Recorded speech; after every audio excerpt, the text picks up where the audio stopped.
Good afternoon, everyone. I'd like to welcome you all to the McGowan Theater located in the National Archives building in Washington, D.C. I'm Doug Swanson. I'm the Visitor Services Manager for the National Archives Museum, as well as the Public Programs Producer for the National Archives Noontime Lecture Series. Before we begin our program for today, I just want to tell you about a few things that are coming up here in the future. I hope you'll be able to join us on this Friday, which is March 6th at noon, for a special author talk to help launch our new exhibit, Spirited Republic, Alcohol in American History. Journalist and author Mark Will Weber will discuss his book, Mint Juleps with Teddy Roosevelt, The Complete History of Presidential Drinking. The exhibit can be found in the Lawrence F. O'Brien Gallery on the main exhibit level and will run through January 10th of 2016. Then on Thursday, March 12th at noon, acclaimed historian Thomas Fleming will talk about the Great Divide, the conflict between Washington and Jefferson that defined a nation. To find out more about these and our other public programs and exhibits, please take one of our monthly event calendars, which you'll find in the racks in the theater lobby, or else you can visit our website at www.archives.gov/calendar. Our topic for today is Martha Jefferson, An Intimate Life with Thomas Jefferson by William G. Hyland, Jr. Mr. Hyland, a native of Virginia, is the author of the widely praised book, In Defense of Thomas Jefferson, nominated for the Virginia Literary Award. He has also authored Long Journey with Mr. Jefferson, a biography of famed Jeffersonian historian Dumas Malone. A professor of law at Stetson University College of Law, Mr. Hyland is a member of the Virginia and New York Historical Societies and serves on the board of directors of the Thomas Jefferson Heritage Society. His professional lectures have included speeches seen on Book TV, the University of Virginia, the National Archives, and Colonial Williamsburg Foundation. He is also a trial lawyer with nearly 30 years of high-profile litigation experience and served on the Florida Judicial Nominating Commission. A former prosecutor, Mr. Hyland is licensed to practice in the District of Columbia, Florida, Alabama, Colorado, and the United States Supreme Court. Before law school, Mr. Hyland worked with a top-secret security clearance for the U.S. Arms Control and Disarmament Agency and the Georgetown Center for Strategic and International Studies. His publications also include a civil action, Hemmings versus Jefferson, published in the American Journal of Trial Advocacy, and Law versus National Security, When Lawyers Make Terrorism Policy, University of Richmond Journal of Global Law and Business. Please join me in welcoming William G. Hyland, Jr. back to the National Archives.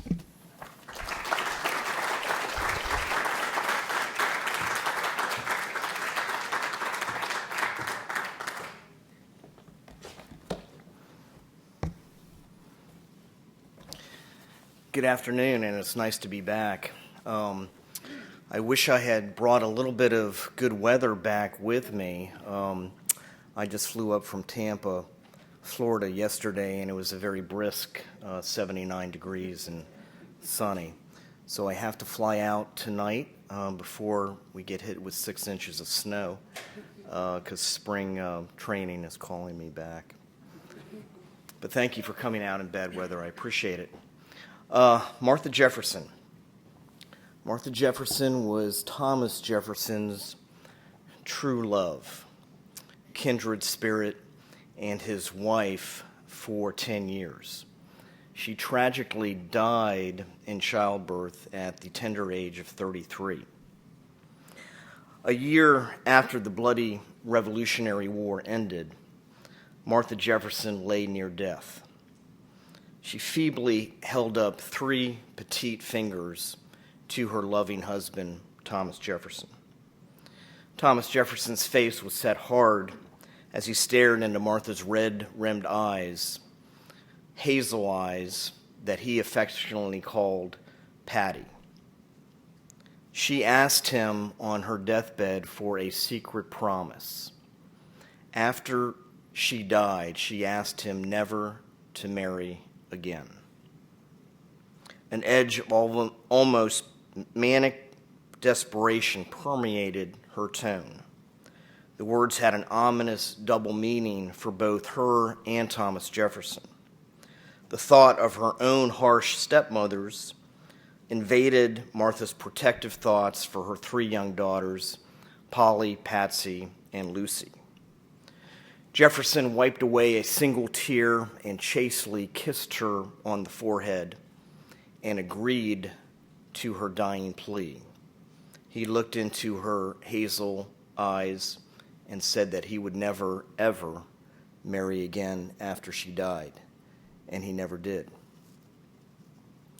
Jefferson's attempted screams and cries of anguish when she died came out as a complete shock to him. He was so overwhelmed at her death that he literally fainted. He toppled backwards and was caught by his sister-in-law and two servants, Betty and Nance Hemings, from actually hitting the ground. He fainted. They were sobbing over him, trying to revive him. They thought he was going to die himself. Grief-stricken and nearly suicidal, Jefferson secluded himself in his library for almost 3 weeks. His face was a frozen mask of grief. He thought nothing could ever wound him so deeply or jolt his mind so near to the boundaries of insanity. If not for his 10-year-old daughter, Patsy, who was a lifeline in a torrential sea of pain, there is no doubt that Thomas Jefferson, age 39, patriot, author, statesman, politician, farmer, scientist, would have died from his own hand or from a broken heart.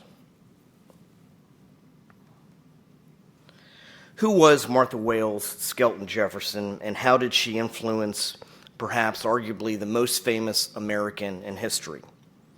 What was Martha's life like with Jefferson at their mountainside home of Monticello during the darkest days of the bloody Revolutionary War?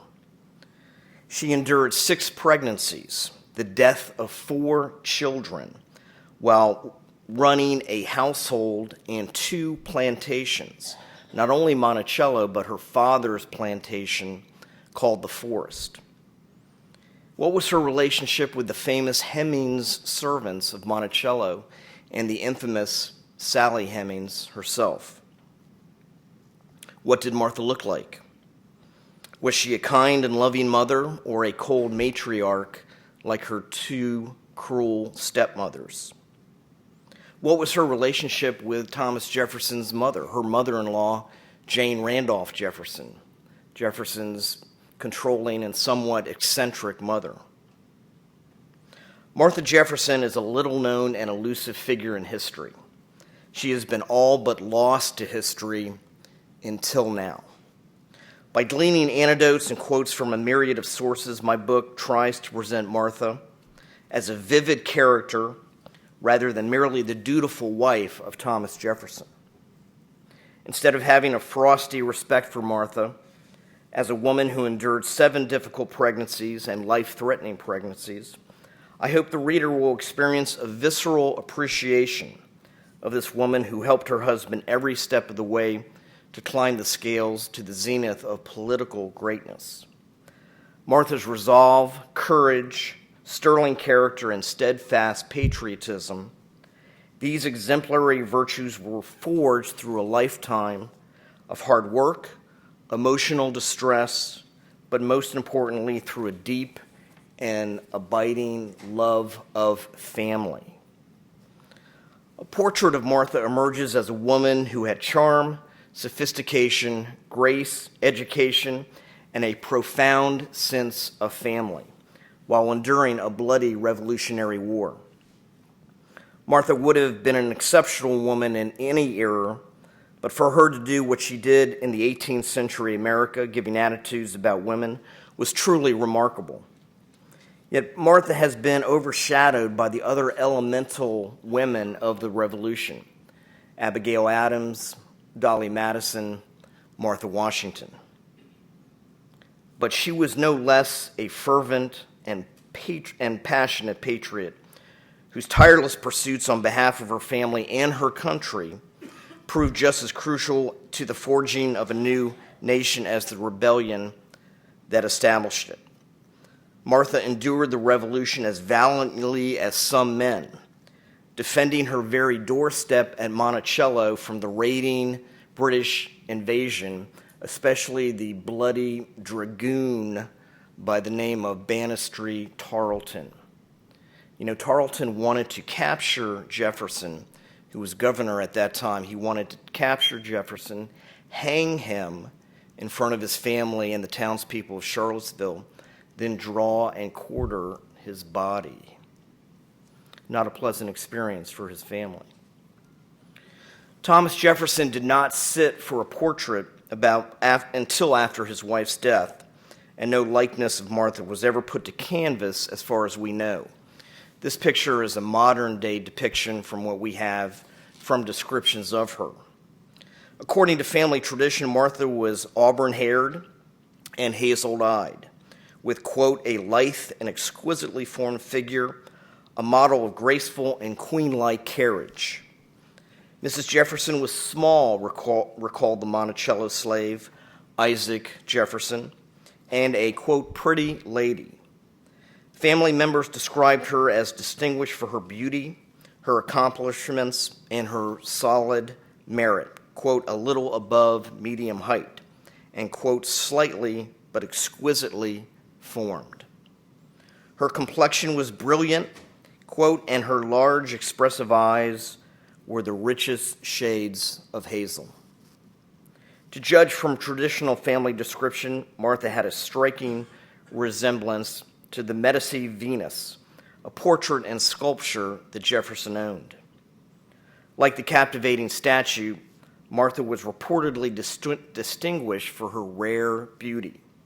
Her skin, although described as fair, was free of the red freckles that Thomas Jefferson had. Martha was also vivacious, well-read, intelligent, and musically gifted. She had a sparkle about her that radiated to everybody she met. Her sister Tabitha's husband, Robert Skipwith, knew her well and praised Martha as, quote, a possessor of the greatest fund of good nature and sprightliness and sensibility, end quote. She moved with grace when she walked or danced or rode a horse, and there was a distinctly musical lilt to her charm. Martha sang beautifully and played the spinet, piano, and the harpsichord with, quote, uncommon skill. Genial in conversation, she exhibited both, quote, excellent sense and a lively play of fancy. Her personality exhibited, quote, again from family members, frank, warm-hearted, and sometimes impulsive disposition. She was a favorite with her husband's sisters, with his family generally, and with her neighbors. Her family connections were impeccable, even for a Randolph like Jefferson's mother, Jane Randolph. And her social skills, according to her grandchildren, were considerable. She not only impressed a French aristocrat like de Chastellux, but during the Revolution, she also became warm friends with the family of a Hessian baron who was prisoner of war in Charlottesville. It is these fascinating details that breathe life into Martha Jefferson, the most famous woman in American history that no one knows really anything about. She was a woman of her time, with all the graces and vanities. Can we blame her if she spent a little bit too much money at the dressmaker shop in Williamsburg, as instanced by a bill called for long after her death by Jane Charlton, or fretted over being replaced in her husband's affections too soon? I have attempted a meticulous recovery of Martha Jefferson. The awe that most historians feel when we look back at Thomas Jefferson is now mingled with an acute sense of loss of Martha, devoted wife, beloved mother, and fiercely loyal daughter. She was probably the revolutionary woman most taken with the age's liberal prescriptions for enlightenment, gentility, and refinement, due in large part to her father and her husband's profound influences. To become a natural aristocrat, offers historian Gordon Wood, one had to acquire the attributes of a natural aristocrat: enlightenment, gentility, and taste. We shall never understand the young Martha Jefferson until we appreciate the intensity and earnestness of her desire to become cosmopolitan, genteel, and a most enlightened, quote, lady. Whether Martha had that desire from childhood, fostered by her father, and accelerated by her famous husband, we shall never know. Yet, the desire blossomed from a young age, at times forced by circumstances beyond her control. Thomas Jefferson still survives, were the dying words of John Adams. And they are true today as they were in 1826. But Martha Jefferson also survives, in spite of Jefferson's attempt to erase her from prying eyes, the sacred intimacies of a lover, as he stated. He burned all of their correspondence. He burned all of their letters. And he gathered up all the letters from neighbors. Martha's ghost haunts the scenes of her life with as lively a passion as when Maria Causeway wrote to Jefferson years later after her death, querying whether his future at Monticello would be haunted by, quote, the shadow of a woman. Indeed, Martha is everywhere on the mountain. She's in Williamsburg, Charles City, Eppington, the Forest, Bermuda Hundred. She survives in the commentaries of friends and neighbors, of her daughters and granddaughters, and in the material goods that she left behind. For example, salt shakers, to the lock of hair that Jefferson wore in a mourning ring after her death. We know about the other famous women in Jefferson's life: the alleged slave mistress, and I do emphasize the word alleged, Sally Hemings; Jane Randolph, his controlling mother; and Maria Causeway, his flirtatious paramour, in France years after Martha's death. Yet we know virtually nothing of Martha Jefferson. Daughter, wife, mother of 6, Martha was Jefferson's greatest and true love, his only wife and his true kindred spirit. Tragically, she was torn from him by her own deep, overwhelming desire to give him a family. Martha's fragile body was finally racked from 7 dangerous pregnancies, killing her at the tender age of 33 from complications of childbirth, exacerbated by a form of gestational diabetes and tuberculosis. Emotionally, Jefferson never recovered from her death. He never married again, true to his promise. Referring to the burning of his correspondence with his beloved Martha, Jefferson's foremost biographer, Dumas Malone, remarked, quote, "Because of this impenetrable silence on his part, probably we shall never know much about Martha Wales Jefferson and her life with him." Following this assumption, most Jefferson biographers have settled for the usual sketchy descriptions of her: beautiful but slight, a devoted mother, genteel, charming in her behavior, and musically gifted. A Hessian officer who was a guest at Monticello wrote that Martha was, quote, "in all respects a very agreeable, sensible, and accomplished lady." But this cliched and constrained image of Martha as mere refined gentry and an elegant hostess is now unraveled. Martha, while raising 3 daughters, was also an industrious manager of 2 large estates, both Monticello and her father's plantation called the Forest. My new book discovers little-known facts about Martha's life, her childhood, her first marriage. She was married before she married Thomas Jefferson. She had a child with her husband before she married Thomas Jefferson, a little boy by the name of Jack Skelton, who died at the age of 3.5 before she married Thomas Jefferson. Had some artist been able to capture Martha's lively temperament on canvas, however deep and tragic shadows might have brooded in the background. For all her vivacity, death seemed to follow both her and Thomas Jefferson. Her father outlived 3 wives, including Martha's own natural mother, who died just a week after giving birth to Martha herself. But Martha was an emotionally strong woman who endured one tragedy after another when she finally met Jefferson. He later described their 10-year marriage as, quote, uncheckered happiness. And what of Martha's alleged half-sister, the infamous Sally Hemings, the youngest of a family of slaves she inherited from her father, John Wales? Wales himself was the victim of toxic rumor in that he had an affair with Sally's mother, Betty Hemings. Was the rumor true? In all probability, no.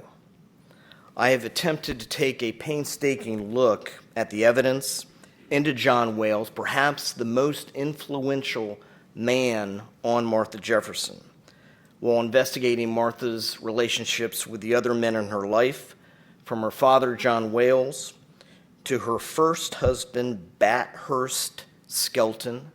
It's quite a name, Bathurst Skelton. Her little boy, Jack Skelton, who died, as I said, at the age of 3.5, to Thomas Jefferson himself.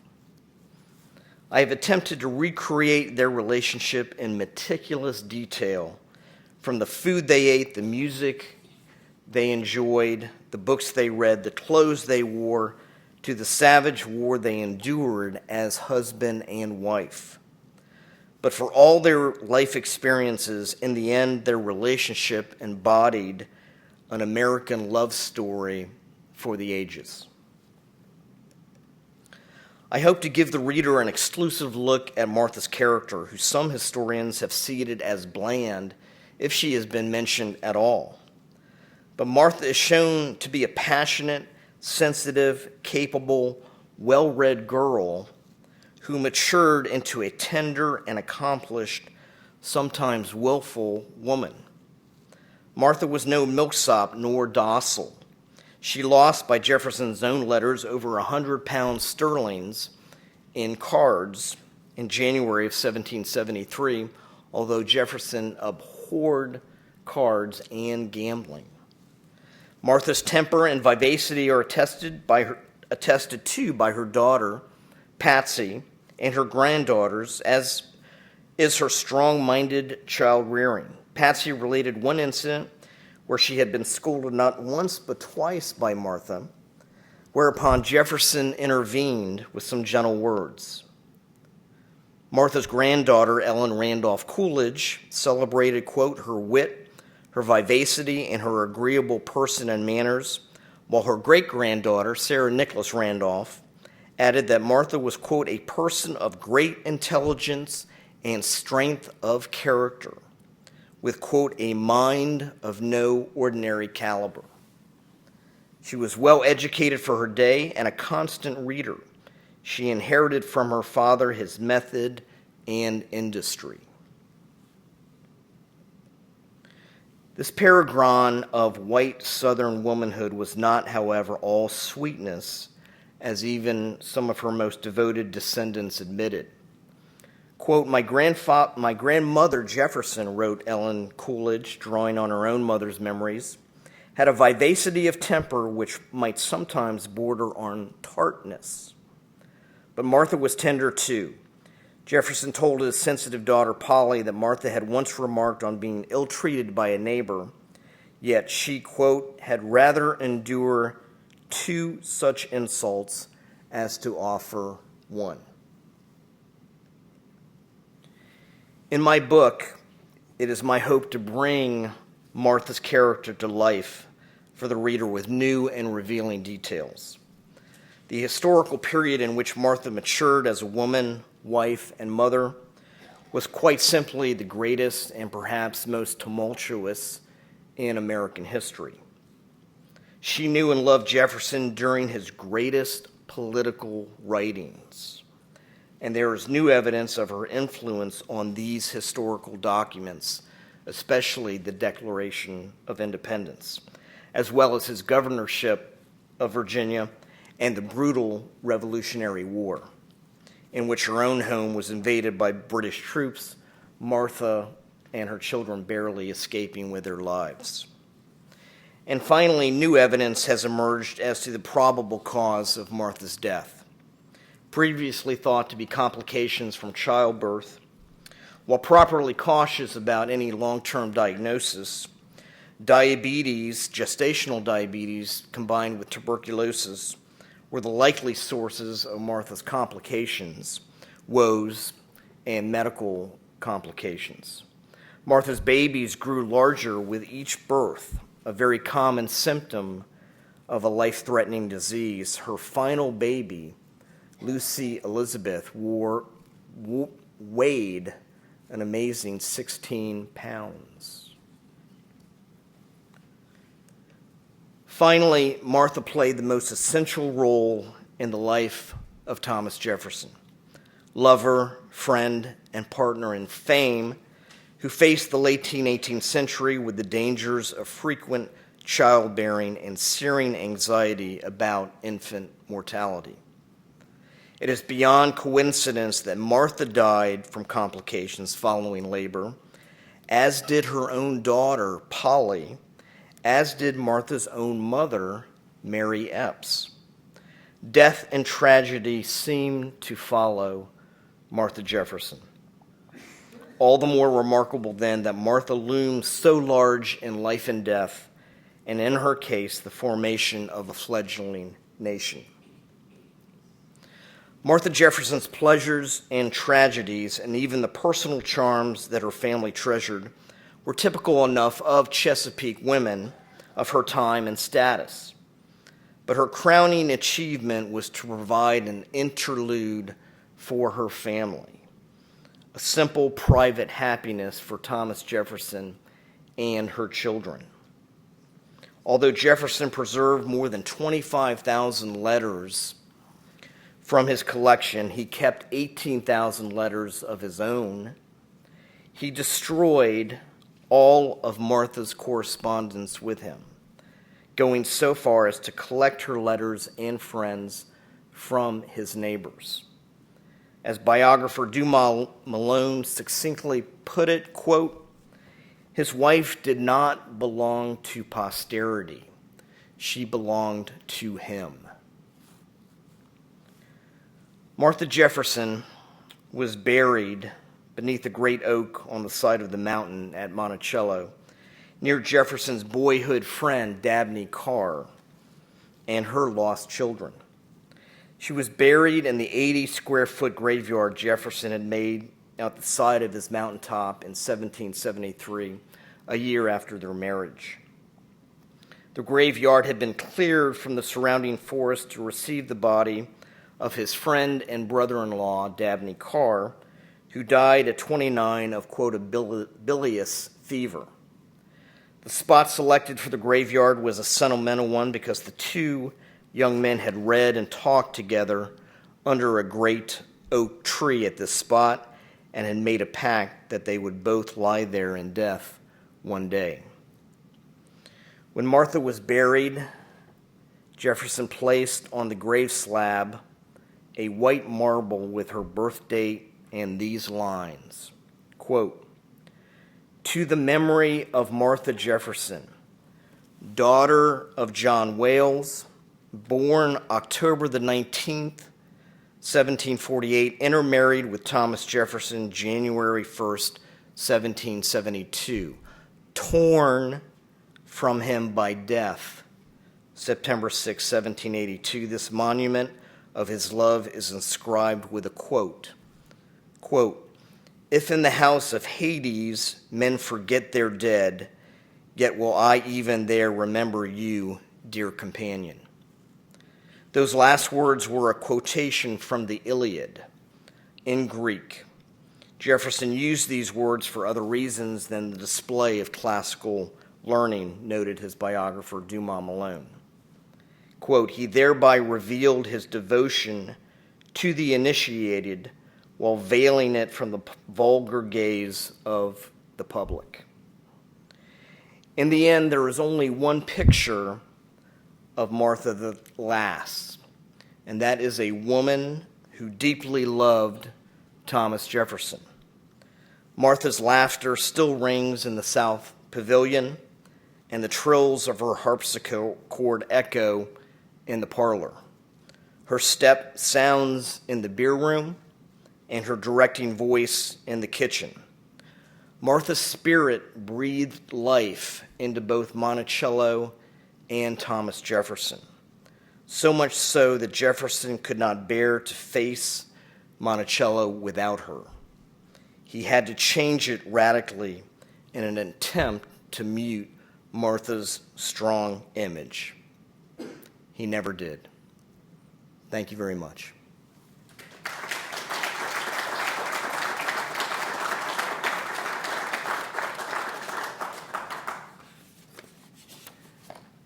I will be glad to answer any questions if you have any.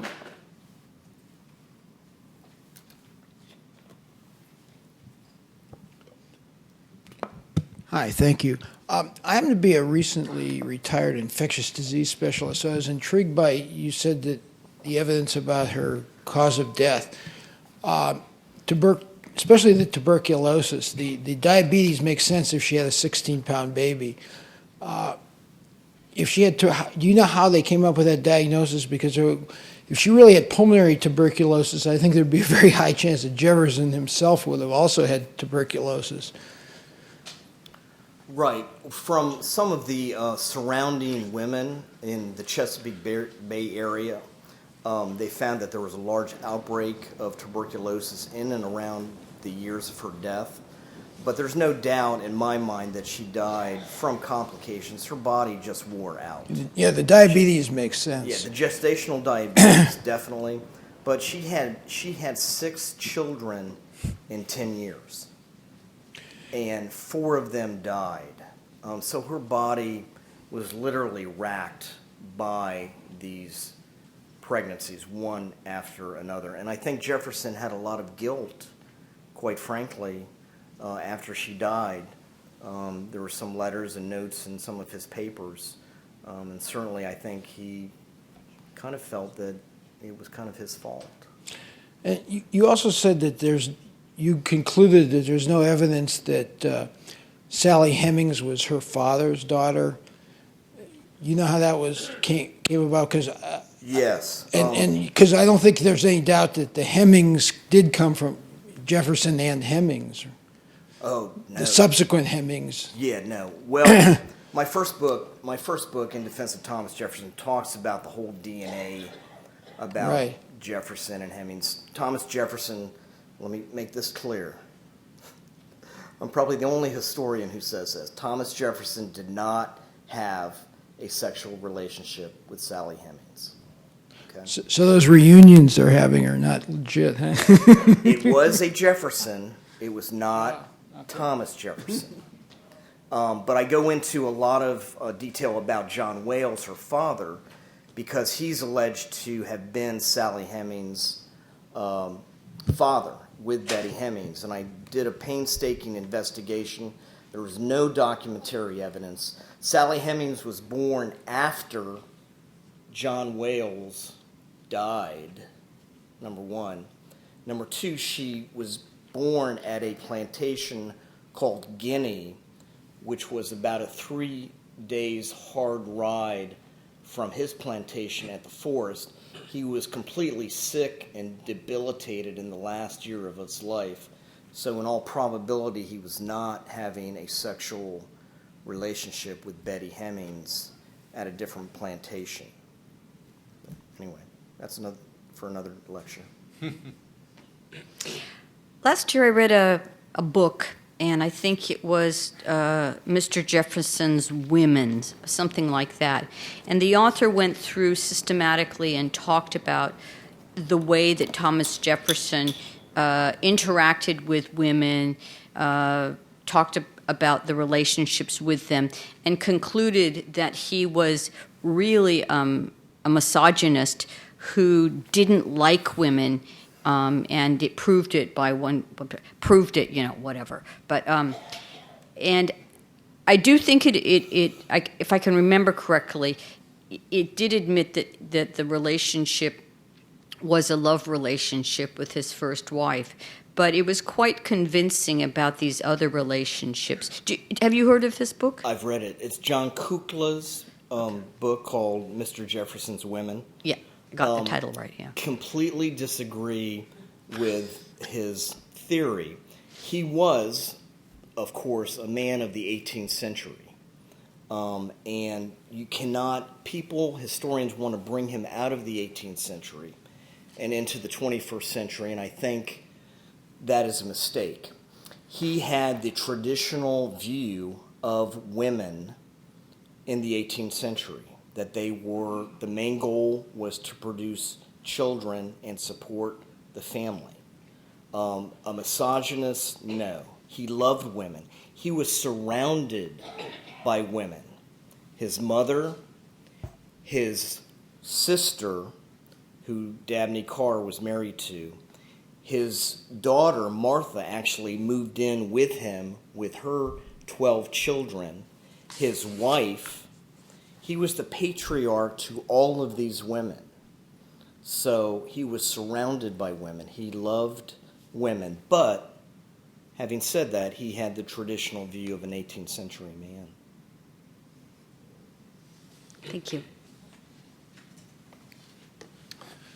You made reference during your talk about her influence on his writings during the time they were married, and you said there was new evidence. Can you elaborate a little bit on that?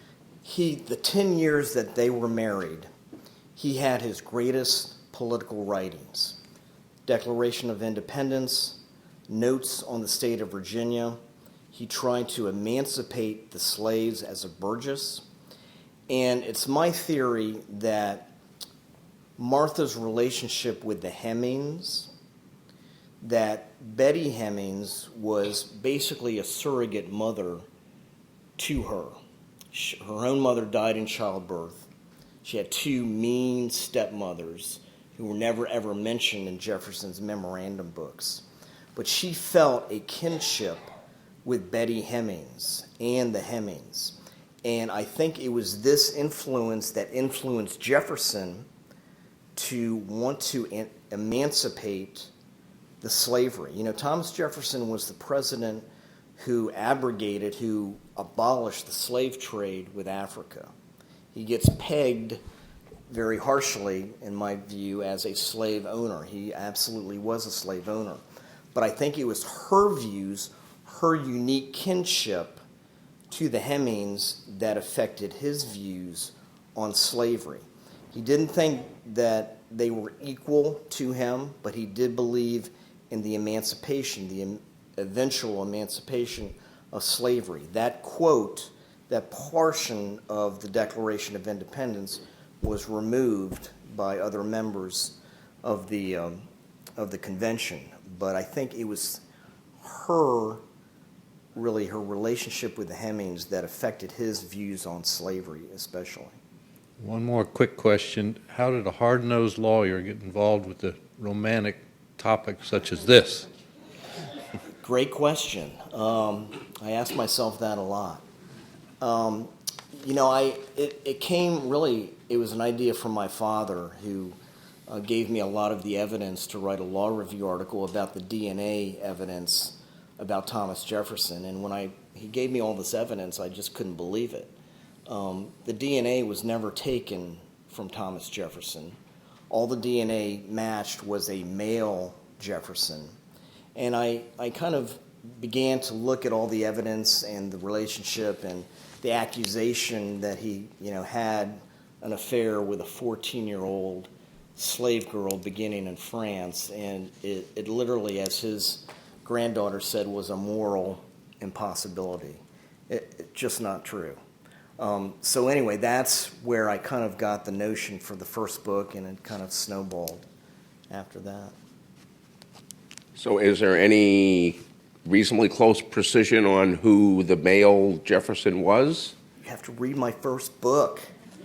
Randolph Jefferson, his ne'er-do-well younger brother, who was at Monticello 9 months before Sally Hemings gave birth, who went out and partied with the slaves.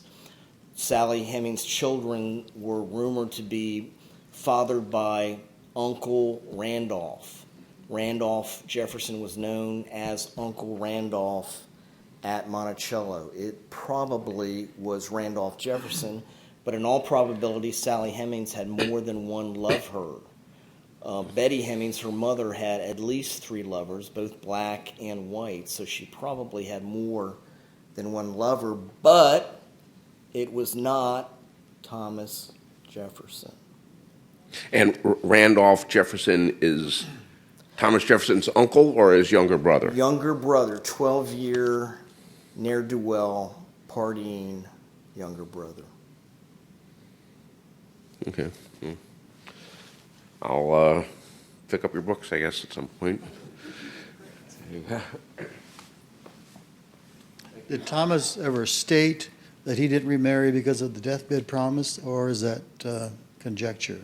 It's conjecture within a reasonable degree of probability, because she asked him, and it was witnessed by family members and the slaves.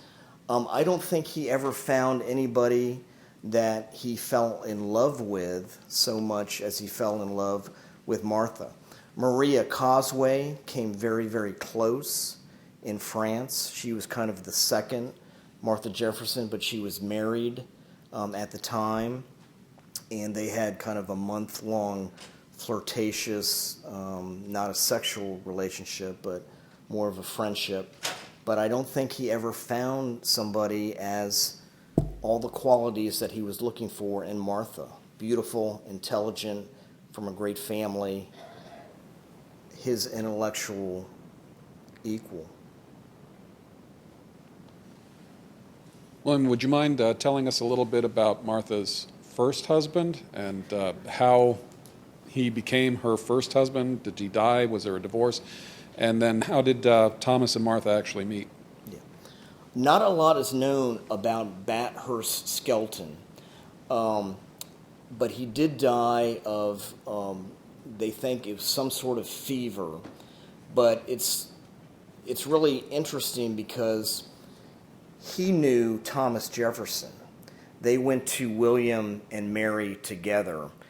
And the Skeltons were a fairly famous family in Virginia. So they met, they married, they had a child, but a year after they met and married, he died suddenly. But they had a little baby, Jack Skelton. So she moved back with her father to the forest because she had a little baby and she was widowed. It's in all probability she probably met Jefferson, as I say in the book, at one of the balls, either in Williamsburg at the governor's palace or at her father's home at the forest, because you have to remember John Wales had 4 daughters, and he was trying to get them married. And that's the way in the 18th century that you got to introduce a man and a woman, you threw a ball. So it was probably a ball at her father's home that they first met, because there was recorded evidence that he came to visit her on several occasions at the forest. But that was something surprising to me. I did not know that she had been married before and had a child before. Sorry not to be at the mic. The 2 imaginary lovely portraits that are among your exhibits, who painted them? The one, if I can bring it back up, I don't think I can. The one on the left was a 20th century artist that was put in a portrait book of the president's wives, and he did a recreation of it from the modern descriptions from her family members. The other lady was a French lady that supposedly looked like her, but it was that was not. It's not Martha Jefferson, but it's a period of her time that she looked with the auburn hair, the hazel eyes, and painted in the 18th century. So no portrait, as we have found out, exists of Martha Jefferson, and if it did, Jefferson probably destroyed it.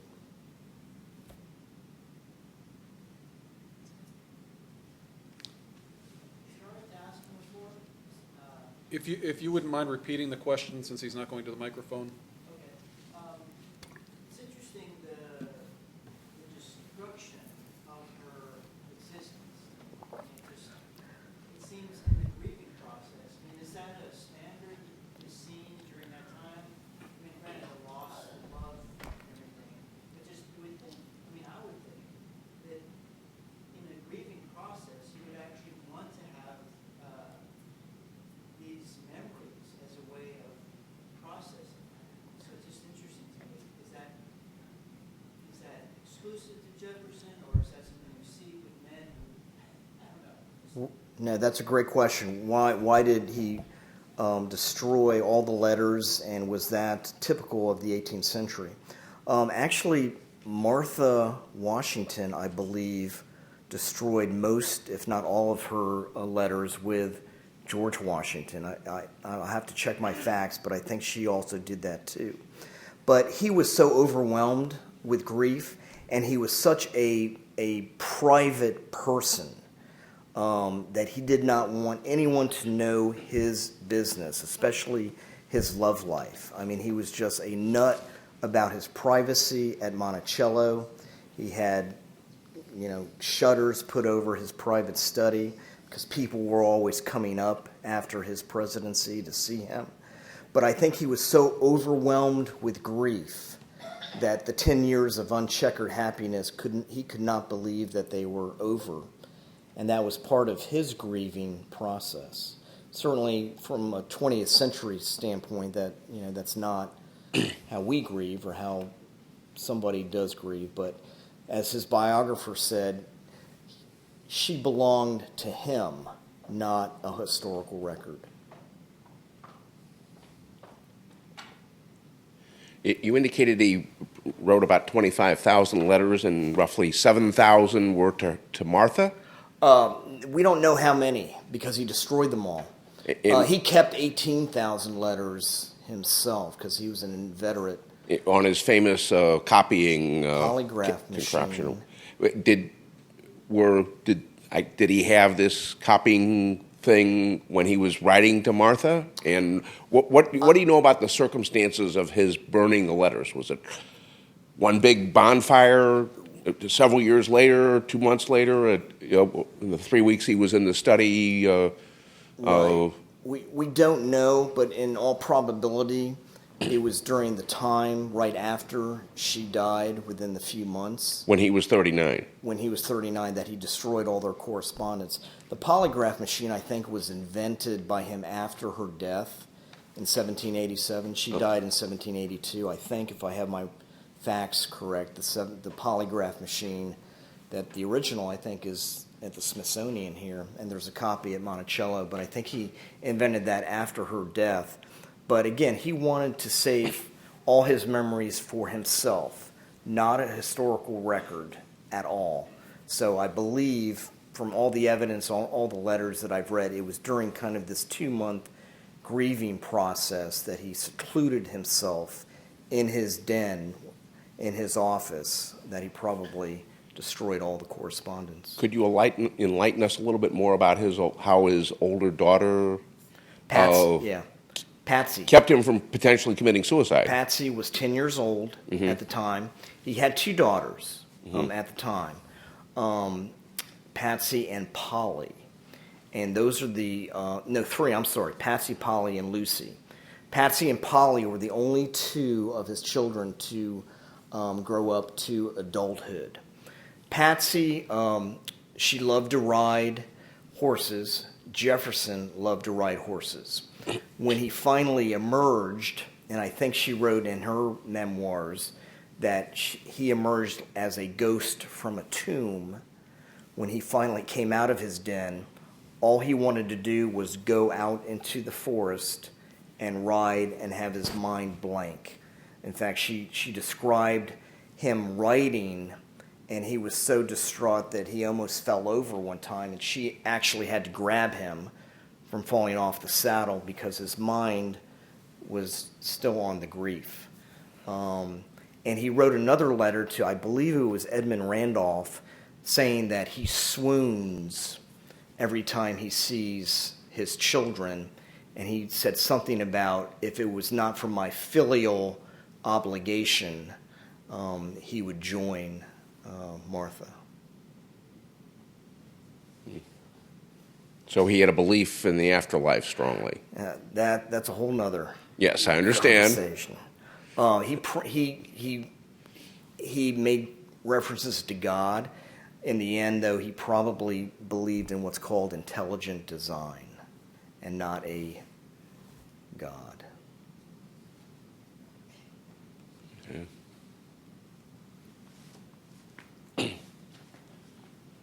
Yes, ma'am. I may have missed this, but what was his relationship with the 16-pound child that was born at the Lucy death? Elizabeth. He took care of her, but he was, again, so distraught at her death that he accepted to be minister of France. He wanted to get away from Monticello, her death, and he actually left the two little girls, except Patsy, with his aunt, his sister-in-law, Martha's sister. I believe her name was Mary Epps, but don't quote me on that. So he took Patsy, the 10-year-old, and went to Paris as minister of France. He left her in the care of the aunt. The little baby, the 16-pound baby, died about a year later of whooping cough. And that's when he asked that the other daughter, Polly, be sent over to France. And this is where the whole Sally Hemings myth comes in, that he sent for Sally Hemings. No, he didn't send for Sally Hemings. He sent for his other daughter, Polly, and he asked for an adult nurse to come with her to make the ocean voyage. That adult female got sick. She was pregnant. So the aunt took it upon herself to send Sally Hemings with Polly because they were both about the same age, and she thought that would be a good travel mate for her and ease her because she didn't want to go. So that's, but the baby, Lucy Elizabeth, died.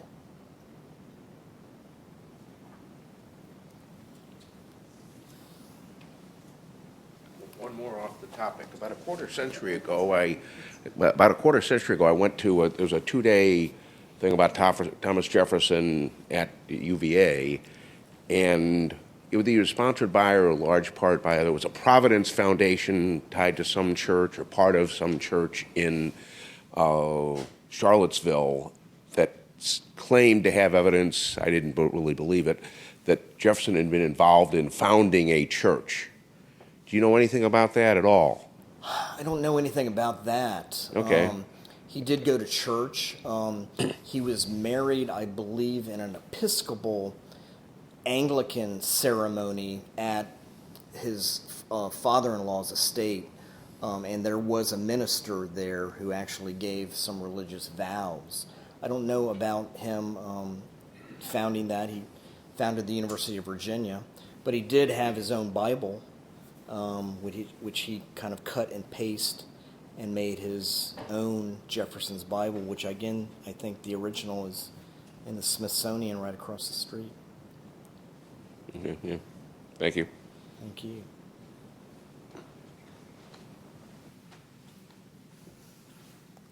Since there don't seem to be any other questions, Thank you so much.